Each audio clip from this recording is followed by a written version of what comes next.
Umaasa ang France na lalawak pa ang military cooperation sa Pilipinas. Kasunod yan ng makasaysayang pagbisita sa bansa ng nuclear-powered aircraft carrier.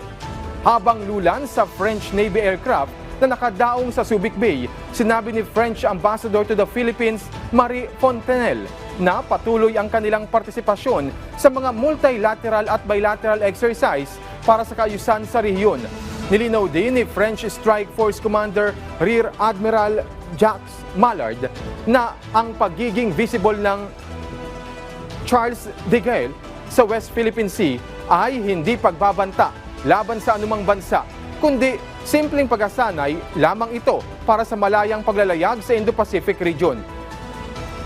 Kasama nito ang air defense, destroyer at oil replenishment ship nang dumaong ito sa Subic Bay.